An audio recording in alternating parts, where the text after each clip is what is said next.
Dear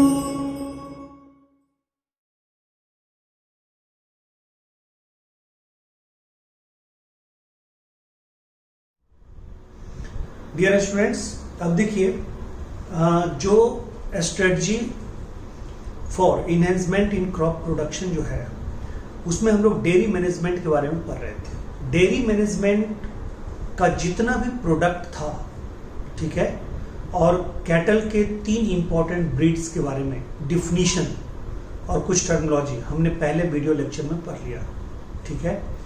अब dairy farm management से related दूसरा वीडियो लेक्चर है। इसमें हम लोग सबसे पहले तो ये हेडिंग देखेंगे कि डेयरी फार्म मैनेजमेंट के अंतर्गत हम कैसे मिल्क प्रोडक्शन को बढ़ा सकते हैं, क्वालिटी वाइज भी और क्वांटिटी वाइज भी, ठीक है। और कहा था कि यानी कि इससे रिलेटेड जितने भी प्रोडक्ट हैं उनकी क्वालिटी और क्वांटिटी को कैसे इंप्रूव करेंगे, उसके लिए जो पॉइंट्स हम लोग अभी डिस्कस करेंगे वो पॉइंट्स सिर्फ और सिर्फ डेयरी में ही अप्लाई नहीं होगा, वो पॉइंट्स दूसरे मतलब मैनेजमेंट में भी अप्लाई होगा, वो पोल्ट्री मैनेजमेंट में भी अप्लाई होगा, ठीक है। कहता है उसमें कुछ पॉइंट्स कॉमन है, ठीक है। जैसे अगर हम बात करते हैं कि डेयरी प्रोडक्ट को यानी कि मतलब मिल्क और मिल्क से रिलेटेड जितने भी प्रोडक्ट हैं उनकी क्वालिटी क्वांटिटी में कैसे सुधार किया जाए, उसका पहला है, ठीक है, the use of high yielding variety. The use of high yielding variety अभी जस्ट पहले वीडियो लेक्चर में हमने पढ़ा था कि कैटल्स के मेनली 3 वैरायटी होते हैं, ठीक है। एक होता है मिल्च वैरायटी जिसमें फीमेल अच्छा खासा मिल्क देता है बट उनका मेल पार्टनर यानी बुलॉक पुअर क्वालिटी का होता है। दूसरा हमने बताया था ड्रॉट वैरायटी जिसमें बुलॉक तो अच्छा क्वालिटी का होता है बट फीमेल काउ यानी काउ उसका पुअर मिल्क प्रोडक्शन वैरायटी का होता है।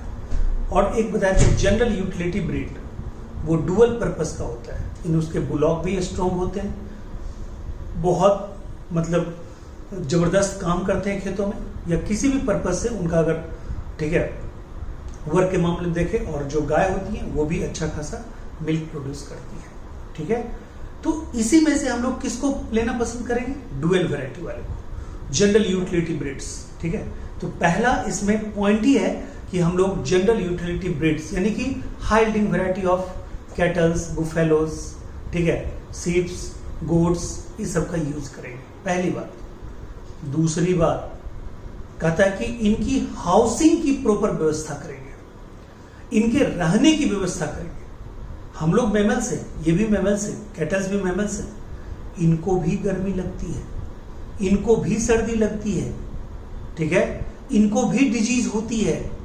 तो कहता है प्रॉपर वे में, ठीक है, हाइजेनिक कंडीशन को मेंटेन करते हुए, ठीक है, कहता है कि मतलब प्रॉपर हाइजीन को मेंटेन करते हुए, ठीक है, हम लोग क्या करेंगे, इनके हाउसिंग की व्यवस्था करेंगे। तीसरी बात, इनके फूड की व्यवस्था करेंगे। फूड में 2 तरह के फूड हैं, एक रफेज और एक कंसंट्रेट फूड। रफेज का मतलब चारा, फॉडर, हे, ठीक है, यानी कि जो फॉडर है, जो हे है, जो स्ट्रॉ है, ठीक है, ये सब यानी जिसमें फाइबर की अच्छी खासी मात्रा हो उसको हम लोग क्या बोलते हैं, रफेज फूड। और दूसरा जिसमें सीरियल्स हो, जिसमें विटामिन से प्रचुर खाद्य सामग्री हो, जिसमें मिनरल कंटेंट हो, वैसे सारे फूड प्रोडक्ट को हम लोग अगर देते हैं कैटल्स को, बुफेलोज को, तो इनको हम लोग क्या बोलते हैं, इनको हम लोग बोलते हैं कंसंट्रेट फूड। कंसंट्रेट फूड और उसको क्या बोलते हैं, रफेज फूड। ये दोनों तरह के फूड फीडिंग में आते हैं, ठीक है, यानी कि दोनों तरह के फूड फीडिंग में आते हैं। क्लियर है पॉइंट। तो तीसरा हो गया ये बात। चौथा कहता है क्लीननेस। क्लीननेस का मतलब साफ सफाई बहुत जरूरी है। कहता है कि कैटल्स में भी डिजीज कॉज होते हैं, जैसे anthrax contaminated food and water से ही होता है, एंथ्रैक्स इनका बहुत फेमस डिजीज है, बहुत फेमस का मतलब इनमें मोस्ट कॉमन डिजीज है और बहुत ही कॉन्टाजियस डिजीज है। कौन? एंथ्रैक्स। उसी स्पेसीज ऑफ वैरायटी, उसी स्पेसीज ऑफ बैक्टीरिया होता है। ये एनिमल में भी होता है, बट एनिमल में भी, ठीक है, सोर्स जो है ये एनिमल कहते हैं, ह्यूमन में भी होता है ये, और ह्यूमन में भी सोर्स है वो एनिमल ही है, मोड ऑफ ट्रांसमिशन। या कहते हैं कॉन्टामिनेटेड फूड एंड वाटर, ठीक है, in contact with animal suffering from anthrax. Anthrax bacillus anthracis bacteria से होता है, ठीक है। तो कहता है उसके बाद एक बीमारी है मेस्टाइटिस।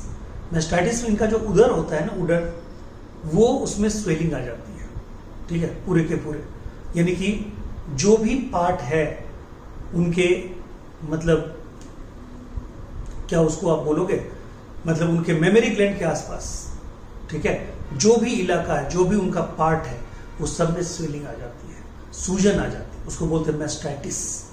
क्लियर है? ये भी एक बैक्टीरिया के द्वारा होता है। ये कोराई, ठीक है, ये कोराई कहते हैं, कॉमी बैक्टीरियम के द्वारा होता है ये डिजीज, ठीक है। तो ये सब जो भी है, और लास्ट में कहता है कि अगर मान लीजिए क्या हमें सर्दी खांसी बुखार होता है, गाय को नहीं होता है? होता है, ठीक है। हमें अभी आपने पढ़ा कि उनको भी एंथ्रैक्स होती है, उनको भी मेस्टाइटिस होती है। तो जितने भी डिजीज हैं, या उनके क्या डायरिया डिसेंट्री नहीं होती है? होती है, ठीक है। तो कहता है ये उनमें भी सारा इम्प्रॉपर, मतलब प्रॉपर ढंग से अगर मान लो कि उनको खाना नहीं देंगे, डिफिशियंसी डिजीज होगा, उनमें भी कुछ जेनेटिक डिजीज होता है, उनमें भी कुछ सर्जिकल मतलब नौबत आती है। कहता है इस सब के लिए प्रॉपर वेटनरी व्यवस्था होनी चाहिए, प्रॉपर क्लिनिकल व्यवस्था होना चाहिए, प्रॉपर वेटनरी उनका डिस्पेंसरी होना चाहिए, उनकी देखरेख के लिए, उनके हेल्थ का प्रॉपर चेकअप किया जाना चाहिए। ये सारी व्यवस्थाओं को अगर हम यूज में लाएंगे तो हमारा डेयरी फार्म मैनेजमेंट क्वालिटी और क्वांटिटी दोनों रूप से क्या हो सकता है, ठीक है, पूरा का पूरा इंप्रूव हो सकता है। वही देखिए यहाँ पे है, पहले हम इस पॉइंट को देखें, ठीक है।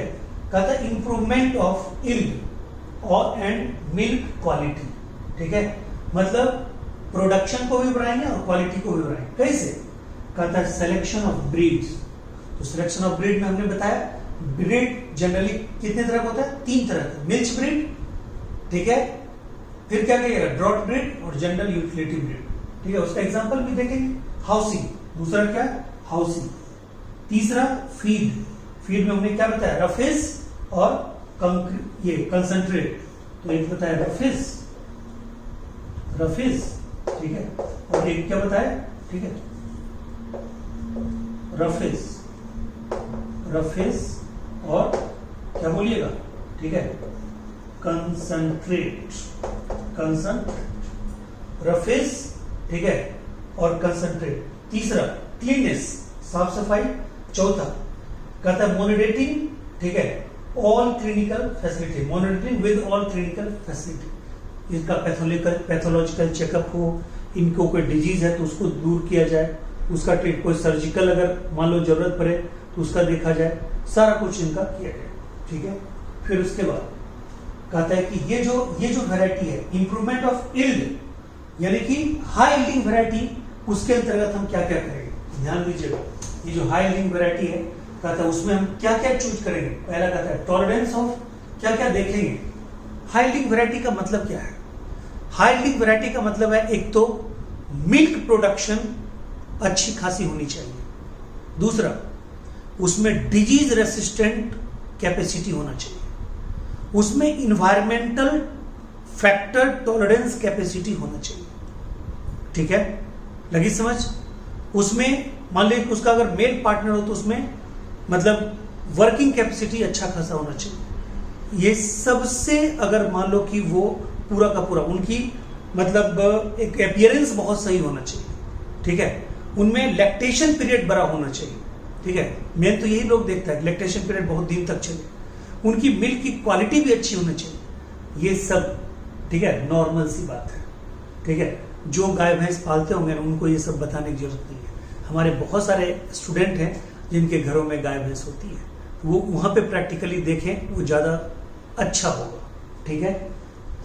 तो देखिए, tolerance of climatic condition, lactation period long होना चाहिए, हाई यील्ड प्रोडक्ट यानी कि मिल्क और meat, resistant to disease, proper age of reproduction यानी कि रिप्रोडक्टिव एज वाला, बूढ़ी मान लीजिए एकदम बूढ़े अगर संख्या में ज्यादा है तो वहां पे क्या होगा, मतलब बूढ़े कैटल्स अगर ज्यादा हैं, ठीक है, जो कि मेनोपॉज को पार कर चुके हैं, ठीक है, मेनोपॉज वहां भी मतलब एक लिमिट तक ही होती है, फिर कहता है उनका रिप्रोडक्टिव पीरियड यंग वो नहीं है तो उतना ज्यादा प्रोडक्शन नहीं देंगे, क्वालिटी भी उनकी अच्छी नहीं होगी, ठीक है, तो फिर कहता है, ठीक है, कहता है गुड हेल्थ और जनरल अपीयरेंस, ये सब मिला के ये होना चाहिए, ठीक है, और कहता है हमारे, ठीक है, वर्ल्ड लेवल पे, ठीक है, कहता है 26 वैरायटी जो है वो कैटल्स के टॉप, और जो 7 वैरायटी है वो है बुफेलो के, ठीक है, 26 किसके, कैटल के, और 7 जो है, ठीक है,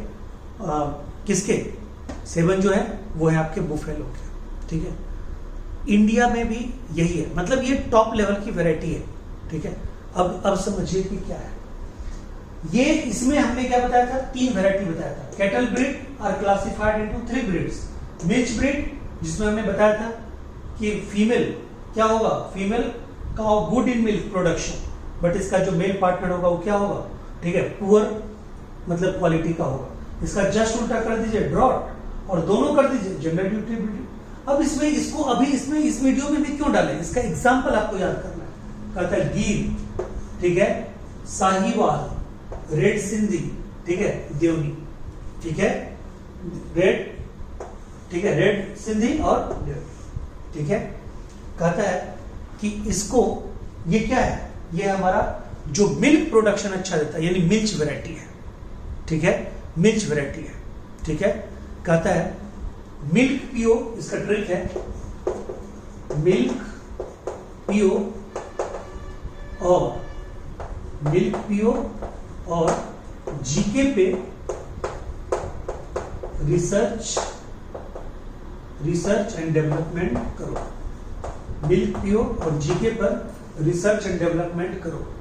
जीके यानी कि मिल्क पियो मतलब मिल्च वैरायटी, क्लियर है पॉइंट, यानी कि मतलब मिल्क पियो यानी कि मिल्च वैरायटी, जी से गिर, ठीक है, जी से गिर वैरायटी, ठीक है, जी के नहीं, जीएस, ठीक है, जी से गिर, एस से साहिवाल, आर से रेड, डी से डेवलपमेंट, यानी कि गिर, साहिवाल, रेड सिंधी और देवनी, ठीक है। कहता है कि मिल्क पियो, जीएस पे रिसर्च एंड डेवलपमेंट करो, ठीक है, ये है आपका। फिर कहता है ड्रॉट वैरायटी, जो काम बहुत ज्यादा करता हो, कहता है इसके जस्ट अपोजिट, ठीक है। कहता है इसका है आपका, ठीक है, मालवी, नागेरी, ये क्या है, नागेरी, ठीक है, ये है नागेरी। उसके बाद, ठीक है, उसके बाद क्या है, हलीकर, इसका नाम है HALLIKER, हलीकर। और उसके बाद क्या है, कंगायम, ठीक है, उसके बाद है कंगायम, ठीक है।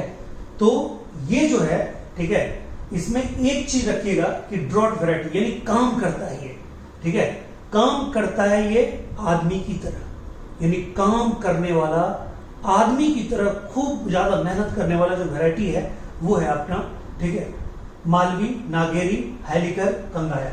ये जो है ना, जिसे ह्यूमन की तरह,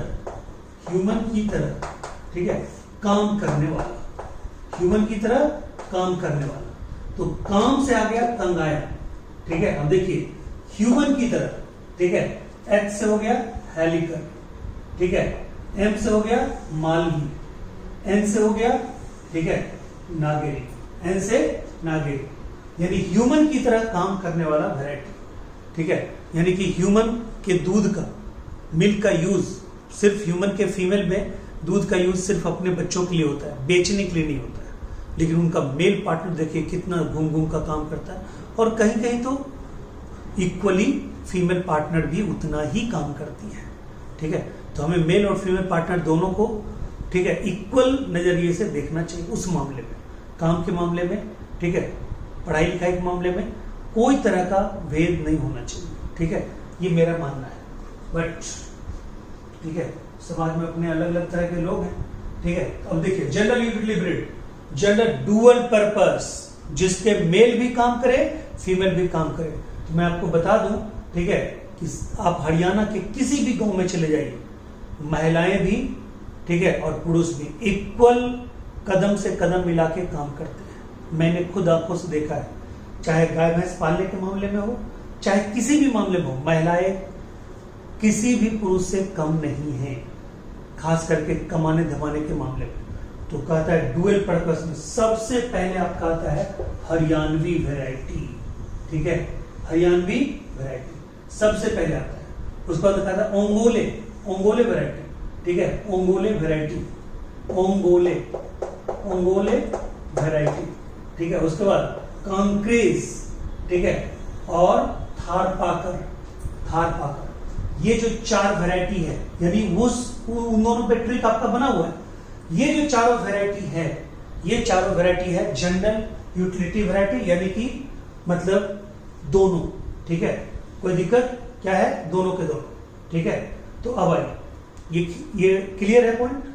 तो उसमें हरियाणवी तो आपको रखना ही है, ठीक है, हरियाणवी रखना है। उसके बाद क्या, ओंगोल, कांक्रेज, थारपाकर, ठीक है, थारपाकर, तो ये दिमाग में रखिएगा, ठीक है। चलिए अब आइए सम एक्सोटिक ब्रीड्स, सम एक्सोटिक ब्रीड्स। एक्सोटिक ब्रीड्स का मतलब होता है विदेशी वैरायटी, फॉरेन वैरायटी, देसी नहीं, ठीक है। तो इसमें तो 4 नाम है और चारों नाम के आगे आप समझ जाइएगा कि क्या है। पहला जो है जर्सी, ठीक है, न्यू जर्सी, आपने जगह का नाम सुना होगा, ठीक है, न्यू जर्सी, ठीक है, न्यू जर्सी आपने सुना होगा, ठीक है। तो इंग्लिश चैनल एक है, ठीक है, कहता है जर्सी, यानी कि जो जर्सी है, कहता है island of Jersey in English channel. English channel के पास ये एक आइलैंड ही है जर्सी, ठीक है। और ये जो जर्सी गाय होती है, जर्सी वैरायटी होती है, दूध खूब देती है, बट उसका दूध पतला होता है, ठीक है। और भी इसमें कई ड्रॉबैक भी है, मैं बोलना नहीं चाहता हूं इस पे। ड्रॉबैक इन द सेंस कहोगे कि विदेशी वैरायटी का विरोध करते हैं, जर्सी तो बिल्कुल नहीं, ये हाइब्रिड वैरायटी है। ये एक्चुअली में गाय और सुअर को मिला के बनाया गया था। तो आप समझ सकते हैं कैसा होगा, ठीक है। मुझे तो ये अपना एक अलग ही लगता है। अब आइए, ये हॉल्स्टीन फ्रिजियन, फ्रिजियन या हॉल्स्टीन, इंडिया में खूब फ्रिजियन का नाम है। कहता है हॉल्स्टीन या फ्रिजियन पूरे वर्ल्ड में सबसे टॉप मिल्क यील्डिंग वैरायटी है, ठीक है, कैटल का सबसे टॉप। यानी कि देखिए जर्सी तो आप समझ गए कहां का है जर्सी, ठीक है, आइलैंड ऑफ जर्सी। फिर उसके बाद कहता है ऑरिजिन में, ठीक है, country of origin Holstein, Holstein Holland, याद रखने की कोई जरूरत नहीं, हॉल्स्टीन हॉलैंड। तो Holstein Holland best milk yielding, ठीक है, breed of kettles in the world, ठीक है, पूरे वर्ल्ड में सबसे बेस्ट। फिर आयर्स, ठीक है, आयरशायर, शायर से स्कॉटलैंड, आयरशायर, ठीक है, क्या है, स्कॉटलैंड का ओरिजिन है। और लास्ट जो आपका ब्राउन स्विस, स्विस को ले लीजिए, स्विट्जरलैंड का ओरिजिन है ये, ठीक है। तो ये किसका ओरिजिन है, स्विट्जरलैंड का। इस तरह से टोटल मैंने आपको बताया, ठीक है। अभी आपको मैं कुछ बुफेलो का, इसको मिटाता हूं, बुफेलो का कुछ वैरायटी आपको बताने जा रहा हूं और इनके कुछ डिजीज बताने जा रहा हूं। बुफेलो का वैरायटी और कुछ डिजीज, ठीक है, यही आपको एक्सप्लेन करना है जस्ट इसको मिटाने के बाद, ओके, ठीक है। तो मैं इसको मिटाता हूं। देखिए मैं आपको अभी जस्ट बताया, क्या बताया आपको, यानी कि जो कैटल्स थे उनके 3 वैरायटी बताए। कौन कौन, एक बताया मिल्च वैरायटी, दूसरा क्या बताए थे, दूसरा बताया आपको ड्रॉट वैरायटी, तीसरा जनरल यूटिलिटी वैरायटी। तीनों का एग्जाम्पल बताया, उसमें 2 के लिए ट्रिक बताया। जो बच गया वो हो गया कौन सा, वो हो गया जनरल यूटिलिटी ब्रीड, जिसको हम लोग डुअल पर्पस ब्रीड बोलते हैं, जिसमें हमने हरियाणवी आपको मेन बताया, ठीक है, क्लियर है पॉइंट। तो वो सब करने के बाद अब ये देखिए कि मिल्क के मामले में बुफेलो और काव दोनों के मिल्क कैसे डिफरेंस होते हैं, दोनों में क्या क्या डिफरेंसेस होते हैं। तो आपको सुनने में लगता होगा कि नहीं, गाय का दूध, भैंस का दूध, किसका दूध पीना चाहिए। आप लोगों में बहुत सारे स्टूडेंट हैं जिनके घर में गाय भैंस दोनों है। तो आज आप बताइए, पहले सोचिए, आप ये वीडियो देखते हुए सोचिए कि गाय और भैंस दोनों में किसका मिल्क सूटेबल होगा। बायोलॉजिकली गाय का मिल्क सुटेबल नहीं है। गाय के मिल्क में उतना ज्यादा मिनरल नहीं होता जितना भैंस के दूध में होता है। गाय के दूध में उतना ज्यादा फैट नहीं होता जितना भैंस के दूध में होता है। गाय के दूध में उतना विटामिन नहीं होता जितना भैंस के दूध में होता है। मिल्क के क्वालिटी और क्वांटिटी दोनों के मामले में buffalo is far far better than, ठीक है, यानी काउ। यानी कि और मिल्क के प्रोडक्शन में 3 गुना ज्यादा मिल्क का प्रोडक्शन करता है कौन? भैंस, ठीक है। यानी कि बस भैंस जो है वो देखने में ही बेचारी काली होती है और गाय गोरी होती है, ठीक है, लेकिन बाकी क्वालिटी और क्वांटिटी दोनों के मामले में, ठीक है, buffalo milk is far better than cow milk. Clear है? काउ मिल्क का एक्चुअली में मेडिसिनल यूज बहुत ज्यादा है और मेडिसिनल यूज में वो सिर्फ मेडिसिनल यूज में भैंस के दूध से ज्यादा बेटर है। बट बाकी चीजों में क्वालिटी और क्वांटिटी, डेली लाइफ में जो आपको फूड सप्लीमेंट चाहिए, जो एनिमल प्रोटीन चाहिए, उस मामले में आपको फार बेटर है कौन? बुफेलो मिल्क, ठीक है। ओके, तो बुफेलो, ठीक है, काली है, उससे नफरत नहीं करना है, यानी कि बुफेलो के मिल्क से ज्यादा प्यार आपको करनी है। उसके बाद देखिए कहता है, तो चलिए बुफेलो का जब मिल्क बहुत प्यारा है तो उसकी कुछ वैरायटी को देख ले, कुछ वैरायटी को हम याद भी कर लें। ये आपको याद करना पड़ेगा, मैंने इसका ट्रिक अभी बनाया नहीं है, ट्रिक अगर बनाऊंगा तो अलग से वीडियो डालूंगा। मुर्रा, अब बताइए इसका क्या ट्रिक होगा? नाम ही देखिए, मुर्रा, हुर्रा, ये मुर्रा नाम है। भदवाड़ी, ठीक है, जफराबादी, सुरती, महसाना और नागपुरी, ये 5 नाम बोले और मैंने अभी आपको क्या बोल दिया? मैंने इसका ट्रिक नहीं बनाया। तो आपको बहुत ये लगा होगा, अरे यार कैसे याद करें, मैं मजाक कर रहा था, मैंने इसका ट्रिक बनाया है, ठीक है। तो इसका ट्रिक क्या है कि मुंबई में एक पार्टी है MNS, महाराष्ट्र नवनिर्माण सेना, जिसके जो नेता हुआ करते थे वो ये जो उद्धव ठाकरे अभी मुख्यमंत्री है उनका चचेरा भाई राज ठाकरे। कुछ मामलों में राज ठाकरे इनसे तो ज्यादा बेटर था। तो राज ठाकरे अभी भी है, उसका बेचारा एक ही विधायक है। क्यों? क्योंकि वो हर दूसरे स्टेट के लोगों को वहां से भगाना चाह रहा था, बिहार वाले को, यूपी वाले को, ठीक है, पंजाब वाले को, बगल में ये गुजरात वाले को, जो जो वहां पे अच्छे से बिजनेस कर रहे हैं, जो जो वहां पे, ठीक है, रिसोर्सेज मतलब शेयर कर रहे हैं, ठीक है, उनको वहां से भगाने की तैयारी करते रहता है। मतलब इसका है बांटो और राज करो, वो नीति कहीं नहीं चलता है। इंडिया का हर स्टेट इंडियन लोगों के लिए है, कोई एक स्टेट पे किसी का पूरा एकाधिकार नहीं हो सकता। सब जगह घूमने की आजादी है, सब जगह बसने की आजादी है, सब जगह रहने की आजादी है, ठीक है। अब दिल्ली ही देख लीजिए, दिल्ली पूरे सबका है, वहां पंजाबी भी रह सकते हैं, हरियाणवी भी रह सकते हैं, बिहारी भी रह सकते हैं, ठीक है, पूरे हर स्टेट का लोग रह सकते हैं। तो MNS वालों ने क्या किया था, ठीक है, सबको भगाना स्टार्ट कर दिया, ठीक है, सबको भगाना स्टार्ट कर दिया। कहां से? महाराष्ट्र में, ठीक है, ध्यान दीजिएगा, ठीक है, यानी कि MNS, ठीक है, MNS महाराष्ट्र नवनिर्माण सेना। अब देखिए इसको आप बाद में लिख दीजिए या इसको पहले लिख दीजिए, ठीक है। तो कहता है MNS महाराष्ट्र नवनिर्माण सेना, ठीक है, समझ गए? क्या बोला? जाओ भागो मुंबई से, जाओ भागो मुंबई से। सबको क्या बोला? जाओ भागो मुंबई से, मुंबई से, ठीक है। यानी कि महाराष्ट्र नवनिर्माण सेना ने क्या मतलब ये नारेबाजी किया, शुरू से यही नारेबाजी कर रहा है, इसका काम और कुछ नहीं है। गुजराती को कभी भगाता है, कभी बिहारी को भगाता है, कभी वहां से यूपी वाले को भगाता है, तो इसका बस यही काम है और कोई काम नहीं है, ठीक है। तो महाराष्ट्र नवनिर्माण सेना का एक ही मंत्र क्या है? जाओ भागो मुंबई से।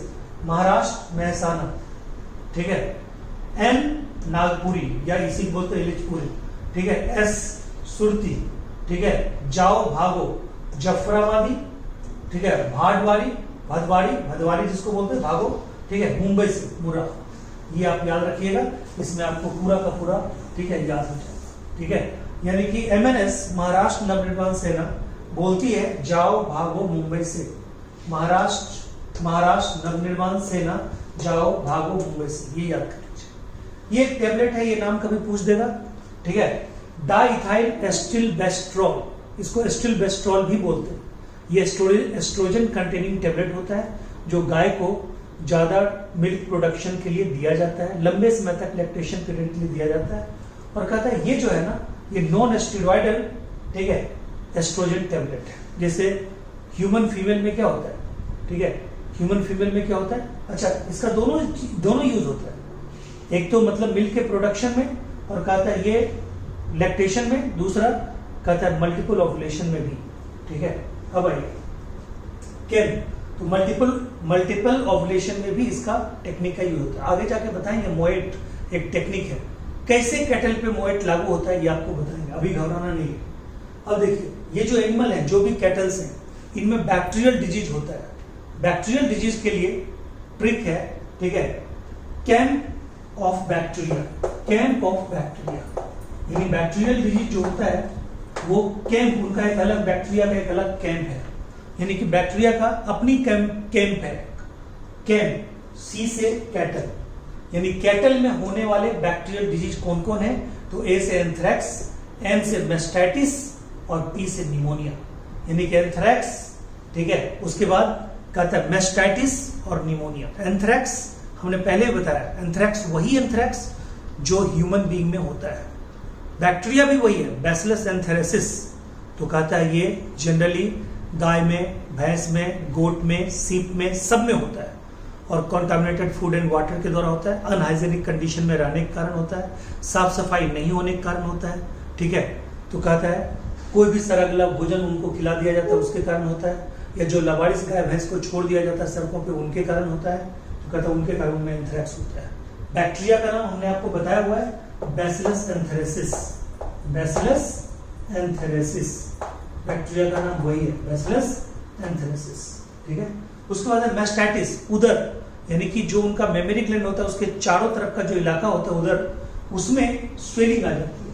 कहता है वो किसका होता है, कोमी बैक्टीरियम पायोजिन्स, कोमी बैक्टीरियम पायोजिन्स, इसका बैक्टीरिया का नाम है कोमी बैक्टीरियम पायोजिन्स, ठीक है।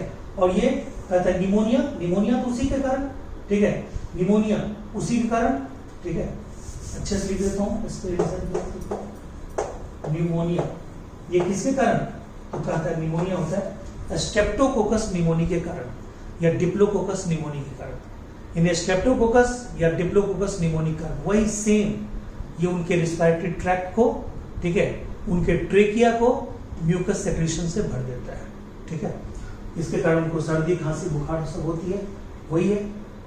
वायरल डिजीज में एक ही वायरल डिजीज है, रिंडर पेस्ट, क्या बोलते हैं, रिंडर पेस्ट, या इसको हम लोग कहते हैं कैटल प्लेग। देखिए जो ह्यूमन में प्लेग होता है that is called bubonic plague, that was caused due to, आपने पढ़ा है, इर्सिनिया पेस्टिस और, ठीक है, पास्चुरेला पेस्टिस। बट इनका प्लेग जो है वो वायरल प्लेग होता है, यानी वायरल डिजीज होता है प्लेग। इनमें हाईली कॉन्टाजियस, बहुत तेजी से फैलता है, ठीक है, फास्टेस्ट स्प्रेडिंग डिजीज है कैटल में। और कहता है ये फैलता है, ठीक है, यानी कि इसमें फ्लूइड सेक्रेशन, किसी भी ढंग का सेक्रेशन, किसी भी ढंग के फ्लूइड जो इन्फेक्टेड एनिमल से रिलेटेड होते हैं उनसे ये फैलता है।